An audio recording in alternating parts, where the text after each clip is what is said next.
તો મિત્રો, હું જય વસાવડા અને તાજા સમાચાર એવા છે કે દિશા પટણી બહુ ખૂબસૂરત એક્ટ્રેસ છે, ખૂબ મહેનત કરે છે અને મસ્ત ફિગર ધરાવે છે અને કોઈને નુકસાન ન થાય એવા શૃંગારિક વિડીયો મૂકે છે. એની બેન ખુશ્બુ પટણીના નિવેદનને કારણે દિશા અને ખુશ્બુના પૈતૃક ઘર બરેલી ઉપર એક ગેંગે ફાયરિંગ કર્યું છે.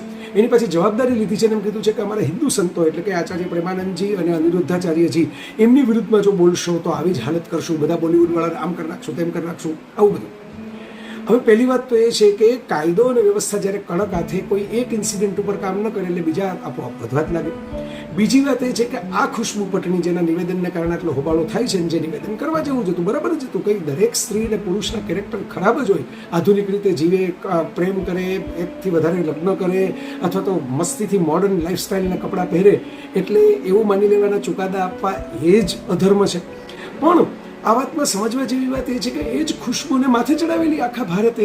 શું કામ? કારણ કે આર્મીની અંદર હતી. આમાંના કોઈ આવા ગેંગસ્ટરો તો આર્મીની અંદર જોડાતા નથી, દેશ માટે કંઈ શહીદ થતા નથી. અને આર્મીની અંદર હતી ને એક દીકરીનો જીવ એને બચાવ્યો હતો એ વખતે.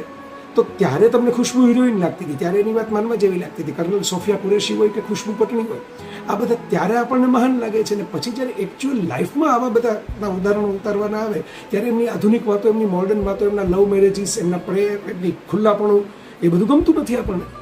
તો આપણા ધર્મશાસ્ત્રોને પહેલાં વાંચો ને, બોલિવૂડને ગાળો દેતા પહેલાં. એમાં કેવા કેવા અપ્સરાઓના વર્ણન છે, એમાં કેવા કેવા શૃંગાર રસિક વર્ણનો છે. રામાયણ મહાભારતથી માંડીને અનેક પુરાણો, ઋગ્વેદની અંદર અગત્ય લોપામુદ્રાના વર્ણનો છે. એ વાત તો જવા દો. એનાથી વધારે અગત્યની વાત એ છે કે ભાઈ આવી જ વાતો આપણે કર્યા રાખશું તો જે ગાંધીને ગાળો દેવાની તો અત્યારે ફેશન છે અને ગાંધીની અહિંસાને કાયરતા કહેવાની પણ અત્યારે સમજ્યા વગરની એક ટ્રેન્ડ ચાલી રહ્યો છે. પણ આપણે જે ઇસ્લામની ટીકા કરીએ છીએ અને જે તાલિબાનોની ટીકા કરીએ છીએ, જે અફઘાનિસ્તાનની, ઈરાનની ઠેકડી ઉડાડીએ છીએ, એના જેવો જ સમાજ બનાવીને જમશું.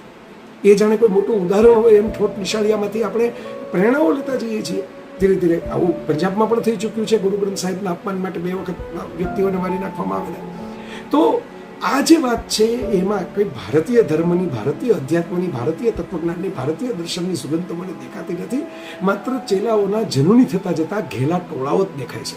અને એટલે જ મને પ્રિય મોરારી બાપુ આમે ગમતા તો હોય જ છે વ્યક્તિગત રીતે, પણ ઉદાહરણ આપીને હું કહું છું કે આવા ગુરુઓ હોવા જોઈએ. આવી સદગુરુ જે હોય, જે સત્પ્રેરણા આપે, જે તમને હિંસાના રસ્તે નહીં, સત્ય, પ્રેમ, કરુણાના રસ્તે વાળે, જે નવી પેઢીને આધુનિકતાને અને કળાનો સ્વીકાર કરે, એમાં સુધારની ગુંજાઈશ પણ સ્વીકારથી રહેશે. આવી રીતે હુમલાઓ કરવાથી તો આપણી આબરૂ જ જે છે એ જે આપણે અત્યાર સુધી ટીકા કરતા હતા એવા દેશોની અને એવા કલ્ચરની સાથે આવીને ઊભી રહેશે. જેમ રસ્તી ઉપર ફતવા કાઢે ઈરાન, એમ આપણે હવે બોલિવૂડના હીરો હિરોઈનો ઉપર હુમલાઓ કરવાના શરૂ કરી દીધા.